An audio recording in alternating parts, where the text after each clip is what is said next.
Então, então, vamos lá, gente. Recados, de novo. Parabéns pelas provas de 10, viu? Que vocês fizeram na última aula. Foi muito bacana, como sempre. Então, nós vamos ter aula hoje e aula sábado que vem. No terceiro sábado é a prova de 20, tá? Então, e é só prova, né? A prova de 20 é só prova.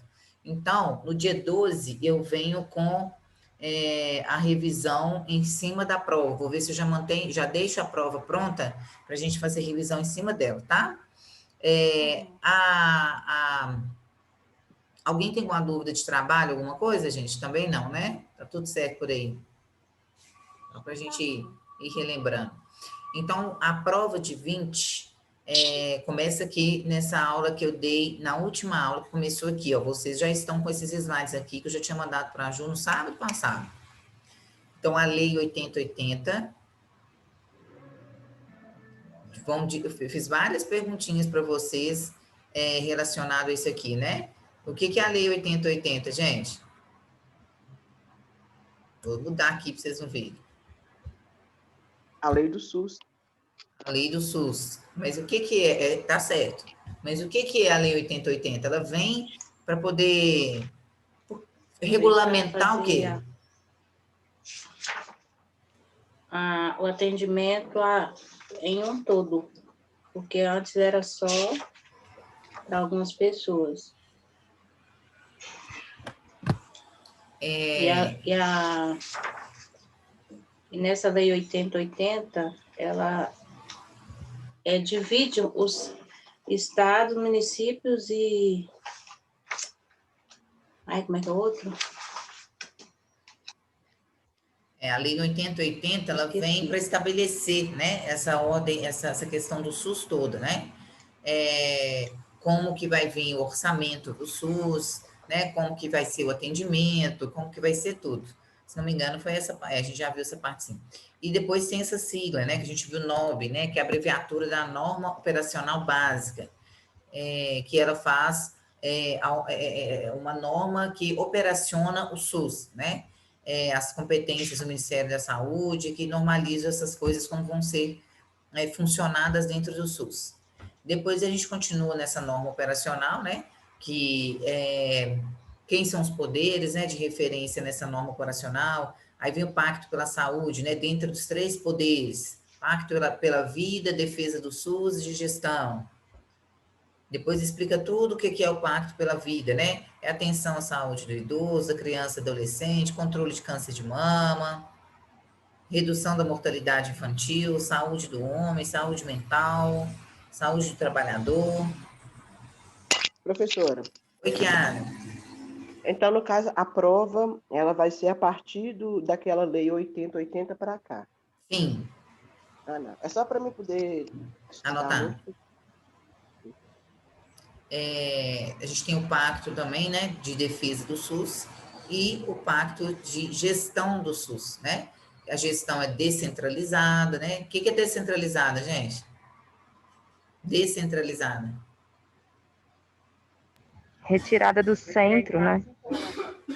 Isso, né? Então, antes, a gestão do SUS era centralizada em uma pessoa só que comandava. Hoje é descentralizada, né? Então, cada governador de sua área toma suas decisões relacionadas à saúde, né? Financeira, né? Faz os seus planejamentos. Não quer dizer que ele não deixa de prestar conta, né? Presta conta, assim, lá para cima, né? O Ministério da Saúde, para o presidente, para outras coisas. Mas ele aqui consegue ver as necessidades de Belo Horizonte, por exemplo, e tomar suas decisões, né? Porque descentralizado, porque se não fosse, todo mundo estava seguindo a mesma regra do Covid, né? E não está sendo assim, cada um toma a sua, né? Falar nisso, o trem tá feio de novo, né, gente? Eita ferro. Vocês viram? Com que situação Já era de esperar. Que situação, né? Nossa Senhora. Complicado. Vem vacina, vem vacina. E se não fechar tudo de novo, ou ter regras rigorosas, vai piorar muito mais, porque isso não é nem a segunda onda ainda. Também acho. Ele começou com algumas medidas, né, o Calil, de ontem para hoje, né? Mas eu acho que ainda são poucas, né? São boas, mas são poucas ainda, né? Vamos ver o que dá, né? O ruim de um lugar conviver, né, com o capitalismo é isso. Porque, igual ele mesmo deu resposta no dia, né, na primeira entrevista dele pós-eleição, foi isso, que a CDL, eles estão em cima dele, ou seja, ele não governa sozinho. Não governa sozinho mesmo, não. É É muita pressão, complexo, né? muito Muita complexo. pressão. É muito complexo. Deve ser muita pressão em cima dele, o shopping Oiapoque todo em cima dele, né? Muita coisa. Eu imagino também, né? Que ele não passa aí. Não deve ser muito fácil, não. Né? E a gente teve aqui as responsabilidades, né? Dos gestores. O que são gestores? As pessoas que ocupam os cargos municipais, estaduais e federais, né? São cargos políticos. Então, cada um deles tem a sua função, né? O municipal tem até um certo limite de poder executar, o estadual tem até um certo limite e o federal tem uma abrangência maior, um poder maior de execução, né? Das atividades. Então, esse slide todo foi que nós vimos na última aula, que vai cair na prova de 20 também. O próximo, deixa eu só ver se é esse epidemiologia mesmo que entra, ou se vem outro antes. Acho que vem outro antes. Acho que não, porque esse epidemiologia foi o que eu passei para a Ju hoje.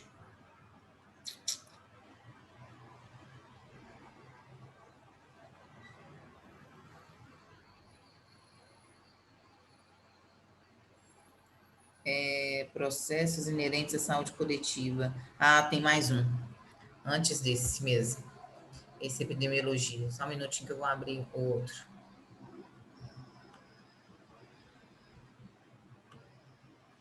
Já estava tudo aberto, gente, mas como que eu tive que reiniciar o trem às pressas?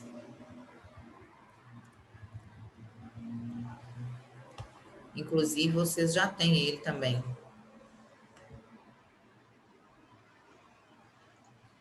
É o que está no celular? É o que você mandou hoje? Hoje não. Hoje que eu ia abrir agora, mas tem um antes do de hoje, que a gente vai ir nele.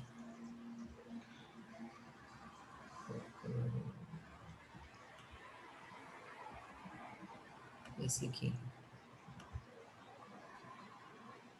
Tá dando para vocês verem aí? Processos inerentes à saúde? Sim. Ótimo. Então, é esse aqui, que é a matéria nova de hoje. Também vai cair na prova de 20. Então, anterior, né, que eu dei sábado passado, não caiu na prova de 20, de 10. A prova de 10 ficou em torno de princípios doutrinários, né, organizativos. A gente vem na prova de 20 com essa parte da Lei 8080, que eu repassei com vocês, e essa parte que nós vamos ver agora também, tá? Então, esses processos inerentes à saúde coletiva... Da lei 8080 para frente. Isso. Então tá, obrigada. De nada. Então, algumas coisas nós vamos ver aqui, eu já até, dentre outras coisas que eu fui falando, eu já tinha falado também, tá? Então, qual que é o conceito de saúde, né, que a gente vem falando bastante?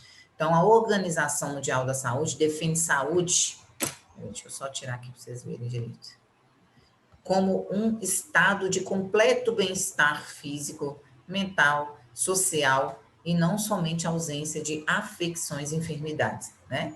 Então, a pessoa mesmo estando tranquila, igual essa foto aqui do meio, né?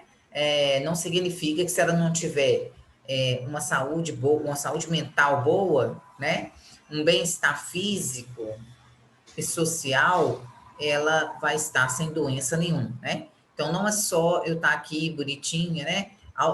Aparentemente, todo mundo me olhar que eu não tenho nenhum machucado, nenhuma lesão, nem nada, não estou mancando, que eu estou com saúde, né? Então, é um bem-estar físico, mental, né, social. Então, não é só ausência de enfermidades. Então, ao longo das nossas aulas, nós temos visto esse conceito bastante, né? Então, o paciente, né, não é apenas ausência de enfermidades, né? É o paciente como um todo. Então, a saúde passou a ser mais um valor da comunidade que do indivíduo. É um direito fundamental da pessoa humana, que deve ser assegurado sem distinção de raça, religião, ideologia para qual sua crença, né? Política ou condição socioeconômica. Então, ele tem todos esses direitos aqui relacionados à saúde, né? Então, a saúde não é um bem individual, de vez que nenhum indivíduo sentirá esse bem quando, ao seu derredor, sofrerem muitos e a comunidade reflita em seu funcionamento, o sofrimento de muitos. A saúde é, portanto, um valor coletivo de um bem-estar de todos, devendo cada um gozá-la individualmente, sem prejuízos de outrem e solidariamente com todos, né? Então, às vezes, né, ao meu redor, tem outra pessoa que não tem saneamento básico, mas eu tenho. Se eu tenho e meu vizinho não tem, vai acometer minha saúde também. Porque se ele não tem saneamento básico, aquele esgoto dele a céu aberto na porta da minha casa, por exemplo, vai me trazer prejuízo, né? Porque uma mosca vai pousar lá, às vezes entra para minha janela da minha cozinha, pousa nas minhas coisas e por aí vai, né? Então, a saúde não é um bem individual, né? É um bem-estar de todos, é um bem coletivo, que visa a saúde de todo cidadão, tá? Não só olhando o bem-estar do paciente individual. Então, esse processo saúde e doença, né, atualmente é considerado como resultado de vários fatores, saúde e doença. Biopsicossocial, né? E essas concepções permeiam todas as políticas públicas para a saúde instituídas após a Constituição Brasileira de 1988. 1988, que veio a Constituição Federal, né? Que foi a Lei 8080 e a criação do SUS. Então, depois disso, é que vem todos esses... então, a Lei 1988, depois desses fatores, é que eu recebo esse processo aqui, saúde e doença, com essas características. Então, a Constituição Federal de 1988 define a saúde, né, que é a Lei 8080, como resultante de números e fatores, pois confirma que é um direito de todos os cidadãos e um dever do Estado, garantida mediante políticas sociais, econômicas, que visem a redução dos riscos de adoecer e um acesso universal e igualitário à atenção a todos, né, as ações a todos. Então, tem que ser universal, né, pensar no paciente como um todo, em todos os aspectos, todas as idades, raça, crença, então é para todas as pessoas, independente de qualquer coisa, né, e igualitário, que é sem fazer distinção de nada. E ele vem preconizando esse processo aqui, né? Processo saúde e doença, né? Que são fatores psicológicos do paciente, fatores ambientais do paciente, fatores educacionais, tem acesso a estudo, né? Fatores culturais, né? Tem acesso à cultura, fatores econômicos. Quantas pessoas vivem com essa renda nessa casa? É o suficiente? Fatores políticos, né, que envolve tudo isso aqui, na verdade. Fatores ecológicos, né, árvores e por aí vai. Fatores genéticos, né, paciente que tem uma predisposição em desenvolver tal e tais doenças.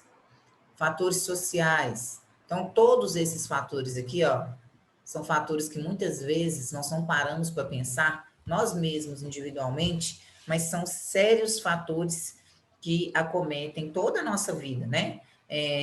Principalmente esse fator, todos esses fatores aqui são importantes para isso aqui, ó, saúde.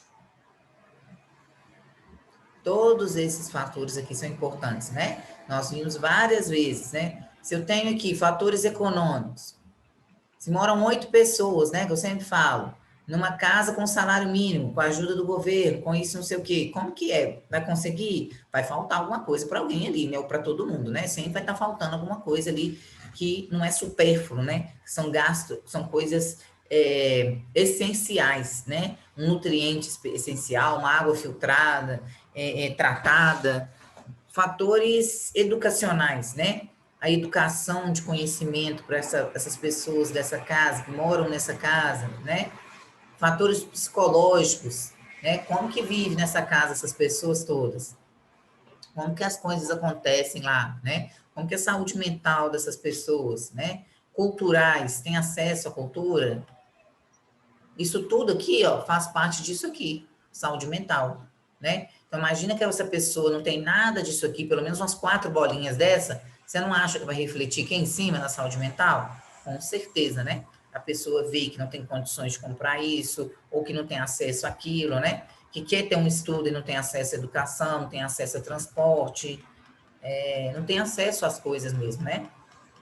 Nós vimos, sem ser na última aula, na outra aula, vários depoimentos de alunos aí, né, na nossa turma mesmo, que às vezes não tem acesso a algumas coisas, né? É mais difícil o acesso. Por sua vez, a lei orgânica, então a lei 8080, gente, também é chamada de lei orgânica, tá? Define que a saúde tem como fatores determinantes e condicionantes, dentre outros, a alimentação, aí de novo, ó. Então, na lei já fala isso, que a saúde, nós temos que preocupar com a alimentação dessas pessoas, moradia dessas pessoas, saneamento básico desses indivíduos, meio ambiente dessas pessoas, o trabalho, né? Se ela tem trabalho, se ela não trabalha, a renda, né? Somatória dessa renda para essas pessoas todas que moram dentro dessa casa, a educação, tem acesso à escola, tem acesso a transporte, que tem pessoas que nem transporte têm onde que moram, né? Direito. Lazer, né? Que faz parte da saúde, sim. E acesso a bens e serviços essenciais, principalmente relacionados à saúde, tá? Então, nessa lei já discrimina, né? Todos esses fatores aqui que definem, que são definidores de uma saúde para qualquer e todo indivíduo. Desde a sua concepção, o homem, visto como espécie, sofre ações providas do meio em que está inserido, estando susceptível a uma grande variedade de agentes do meio, que podem ser de natureza orgânica ou inorgânica, que com ele interagindo provocam disfunções. A susceptibilidade está ligada intrinsecamente à natureza do homem.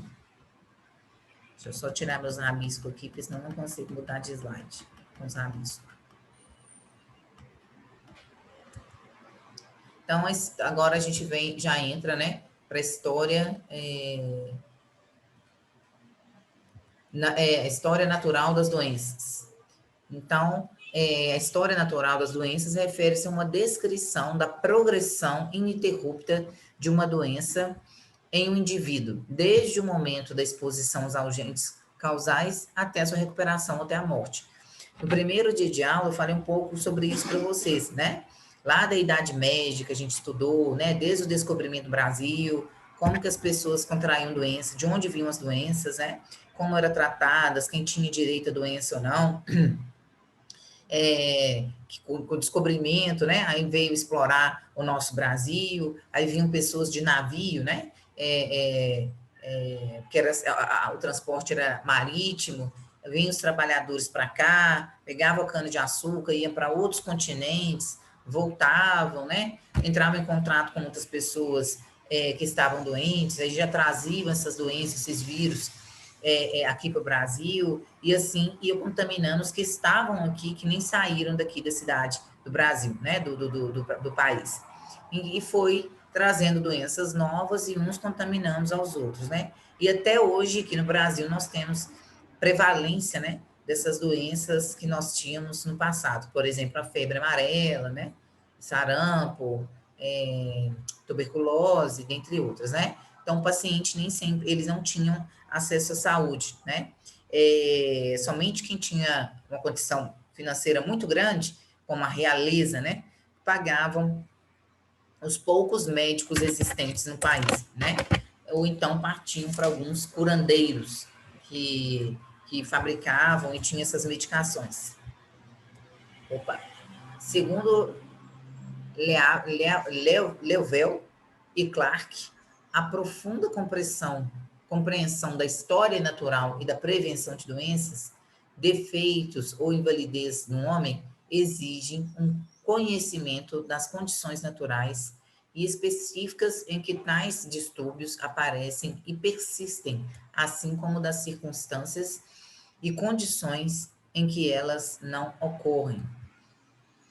Esses autores da década de 60, né, 1965, já distinguiam os níveis de aplicação da medicina preventiva, no então denominado período de pré-patogênese, como promoção da saúde e proteção específica, o que caracteriza a prevenção primária, distinguindo também ações passíveis de serem realizadas pela administração de saúde pública, dos profissionais privados, clínico geral ou especialista em algum ramo da medicina, e ressaltando como é tênue a linha divisória entre tais áreas de atuação, objeto de franca discussão em certas épocas e mesmo aqueles dias.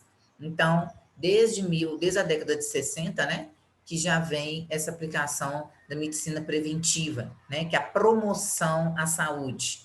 Então, o que é promoção à saúde? Né? Promoção é eu dar às pessoas conscientização que tem que vacinar, né? Não sei se vocês viram essa semana na televisão, a vacina da poliomielite foi postergada pela terceira vez a campanha, porque a adesão está abaixo de 50% relacionado polio e varíola do ano passado. Então, está abaixo de 50% relacionado ao ano passado. Então, as pessoas não estão indo vacinar. Então, professora, mas desde 1989 não aparece um caso de pólio. Beleza, mas se essas pessoas não começam a vacinar, vai crescer o número dessa doença, né? Endêmica no meio da gente novamente. Então, é muito grave quando a gente ouve que a doença que as pessoas não aderiram à campanha, né? Está na época de vacinar de poliomielite, a campanha. Todo dia passa no MGTV, na primeira edição e na segunda edição, ao vivo, vai lá na secretaria ali de saúde, ali na Avenida Afonso Pena, conversa com a pessoa sempre fala por quê, a importância. Então, aí depois a gente reclama, né? Não, essas doenças voltaram tudo, né? As doenças antigas voltaram tudo, né? O trem tá feio, né? Voltou tudo de novo, a culpa é do governo, né? Que não faz medidas profiláticas, né? Para que isso aconteça, né? Não é culpa, as doenças estão voltando sim, né? Mas não é culpa do governo, não, porque a gente não vai levar as pessoas, as crianças, para poder vacinar, né? Então, a gente, às vezes, tem que ver a nossa culpa, né? Relacionado a essas coisas que, às vezes, acontecem, né? Vamos ver o coronavírus aí, coisas básicas relacionadas a sepsias da mão, nós não fazíamos antes, né? Independente de coronavírus, o nível de asepsia que está sendo cobrado, né? Do coronavírus, já era para ser feita cotidianamente, né? Na vida de todas as pessoas do mundo inteiro, né? Então, isso aí são princípios básicos de higienização, né? Que contrai não só coronavírus, mas contrai várias outras bactérias, né? E doenças com esse contato, né? De mão suja, de ônibus, de pegar, de apalpar as outras coisas. Então, coisas, né? Bastante coisas que vocês estão vendo nas matérias agora de saúde coletiva, dentre outras, são coisas que a gente vê que sempre existiram e voltaram, né? Sempre voltam à tona, mas muita coisa é culpa do próprio ser humano mesmo, né? Coisas novas, gente, vai aparecer sempre, né? Doenças novas, vão ter outras doenças novas, né? Eu morro de falar para vocês assistirem o Epidemia, né? Aquele filme de 1994. Sempre eu falo, porque mostra exatamente o que aconteceu. Os vírus vão ficando mais fortes, né? O mais clássico que a gente tem é a dengue, né? que é um mosquito, que era dengue, agora é zika, agora é chikungunya, é o mesmo mosquito que vive ficando mais forte, né? E liberando, ocasionando mais doenças, né? E cada uma pior do que a outra, né? Uma da hemorragia até morrer, a outra dá isso, a outra daquilo, a outra daquilo outro. Então, vão ter mais coisas? Vão, mas o ser humano também, em vez de fazer as coisas profiláticas, né?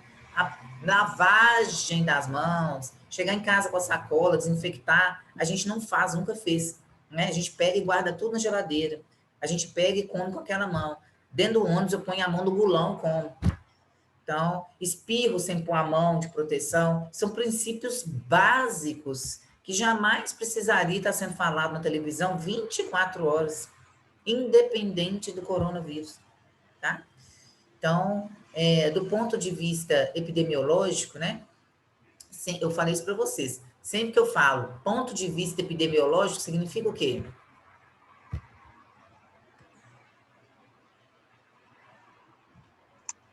O início da pandemia, o início de qualquer epidemia. Não, sempre que eu falo epidemiológico, como é epidemiologia em Belo Horizonte? Qual que é o levantamento epidemiológico de Belo Horizonte, né? Eu falo como que está a doença, né? As doenças mais prevalentes em Belo Horizonte, de que as pessoas mais morrem em Belo Horizonte, de que as pessoas mais adoecem em Belo Horizonte. Quando eu falo, é sempre epidemiológico, né? Do ponto de vista epidemiológico. Então, do ponto de vista epidemiológico, Belo Horizonte é muito ruim. Mas do ponto de vista de outra coisa, sei lá de quê, Belo Horizonte é muito boa. Porque Belo Horizonte não tem muito saneamento básico, né? As pessoas adoecem, morrem muito, que não é, né, gente? Nordeste é muito pior do que nós, né? Então, ponto de vista epidemiológico de Belo Horizonte, né, região sudeste do Brasil, né, relacionado ao norte, nordeste, né, que é Ceará e por aí vai, nosso é muito melhor, né? Nossa saúde é muito melhor. Então, quando eu falo ponto de vista epidemiológico, é como que daquela região, né, daquele estado, das pessoas adoecem e morrem mais de quê? Né? E quais são essas idades, né? Elas adoecem mais disso e morrem mais disso. E a curva é em qual idade? Né? Então, quando eu falo a situação epidemiológica de uma cidade, de um país, de uma situação, né, de um local, estou levantando as doenças prevalentes daquela região, de que as pessoas mais adoecem, mais morrem e qual é essa faixa etária, tá? Então, perfil epidemiológico, a gente viu isso sem ser na última aula, na anterior. Qual que é o perfil epidemiológico de Belo Horizonte? Qual que é o perfil epidemiológico lá do Nordeste, né? O Ceará, por exemplo, né? Que tem pouco saneamento básico, menos ainda do que a gente, tem muita fome, muita desnutrição, muita cólera, né? Então, a vida toda, desde pequenininha, eu ouço falar nessa situação epidemiológica do Ceará, né? Que continua sempre crítica, assim. E, vamos lá, então. Então, do ponto de vista epidemiológico, vocês já recordaram aí, pode-se distinguir 4 fases de evolução, associada, por sua vez, a distintos níveis de prevenção por ações à saúde. Então, quando eu vejo o ponto de vista, né, o perfil epidemiológico de Belo Horizonte, eu vou traçar níveis de ações para poder melhorar essa situação aí, né? Então, eu entro com susceptibilidade, pré-clínica, a clínica e a incapacidade residual. Nós vamos ver cada uma delas aqui, tá? Primeira, fase inicial ou de susceptibilidade. Ó, tá escrito aqui, ó, susceptibilidade, primeiro quadradinho. Então, é a fase chamada também de fase inicial ou de susceptibilidade, tá? Então, é o período que antecede as manifestações clínicas da doença. Isso que é período inicial ou também chamado de susceptibilidade, tá? Somente conhecido por associação de possíveis fatores causais a posteriores manifestações clínicas ou epidemiológicas das distintas patologias, consideradas a partir de sua confirmação como fatores de riscos. Ou seja, Antes, aqui, ó. Deixa eu só tirar daqui de perto. Então, antes do paciente ter alguma manifestação clínica, né? Ele já está contraído com alguma doença. Antes dele começar a ter os sintomas, eu tenho que pensar nisso aqui, ó. Opa, ixi, rabisquei tudo. Fatores genéticos, condições de vida e etc, né? Então, quais são os fatores de risco para esse paciente? Ele já está com a bactéria, né? Já está com Covid. Qual que é os fatores genéticos dele e qual que é a condição de vida? Fatores genéticos. Tem diabetes? Tem doenças crônicas, né? Hipertensão? Trata de lúpus? Ou já é paciente aidético, né? Já tem HIV? Ou já estava tratando de tuberculose? Qual que é a condição de vida desse paciente? Onde ele vive tem saneamento básico, né? Tem condição financeira para poder pagar água tratada e tudo mais? Por quê? Porque se o paciente já tem essa fase inicial da doença, mas não teve ainda as manifestações clínicas, mas o paciente tem essas condições aqui, é um paciente que talvez vai até morrer, né? Ele tem fatores genéticos, que são comorbidades. Ele tem condição de vida, né? Ele não tem uma condição de vida para manter ali o mínimo de saúde básica na casa dele. Ainda contrai o coronavírus. Antes das manifestações clínicas dele, eu já teria que agir com esse paciente, né? Já fazer algumas coisas que protegessem ele nesse âmbito aqui. Porque esse âmbito aqui, fatores genéticos e condição de vida, não são condições preliminares com a saúde de uma pessoa? Então, se o paciente já foi acometido, né? Ainda não tem manifestações clínicas, eu tenho que imediatamente preocupar com esses fatores aqui. Porque se eu conseguir preocupar com esses fatores antes dele se manifestar clinicamente, eu posso resgatar esse paciente meu ainda na fase inicial, tá? Os sanitaristas ou administradores de saúde preconizam diversas medidas preventivas conhecidas como atenção primária. A exemplo da quarentena, higiene pessoal, vacinação, recomendação para a utilização de equipamento de proteção individual, igual as máscaras, né? Nos ambientes de trabalho e etc. Então, os sanitaristas já vivem com essas medidas, né? Profiláticas sanitárias, né? Então, eu tenho... O que é quarentena? Eu colocar a pessoa que já está contaminada, né? Em casa, sem ter contato com outras pessoas. Porque uma pessoa transmite para mais 100, né? Mais 100 pessoas. É muita gente, né? Contamina-se com uma facilidade horrenda, né? Então, é muito complicado a pessoa que está contaminada, né? Continuar. Oi, Aline. Estou ligada aqui? Eu bloqueio ela, o som desbloqueia.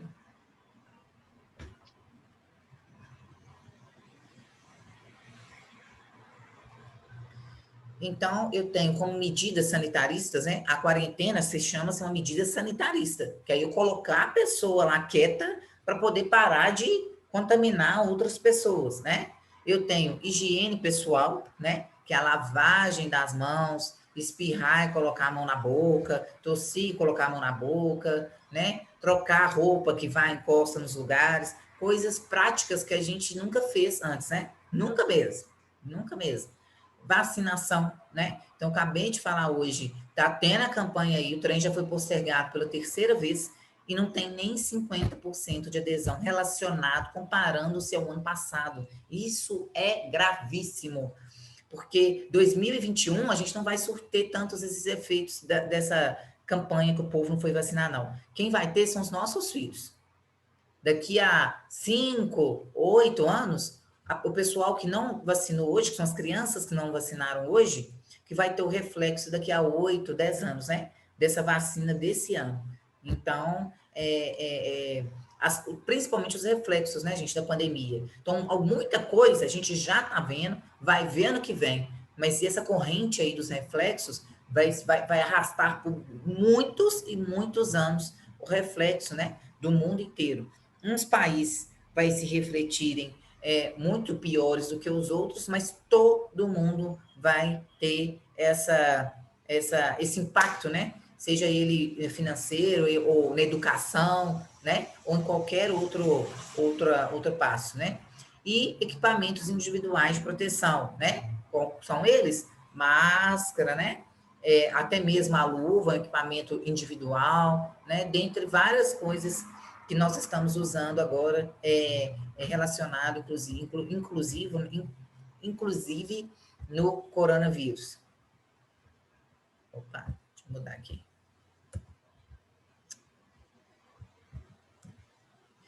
Então, essa fase inicial, né, a gente observa que nesse período de pré-patogênese, o que é pré-patogênese, né? É a pré-contaminação, né? Deve-se distinguir as medidas de proteção específica, a exemplo das acima citadas, né? Que a gente viu, luva, quarentena, né? Essas coisas assim, que podem ser consideradas como promoção à saúde. Então, aqui, ó, higiene pessoal é promoção à saúde, né? Vacinação é o clássico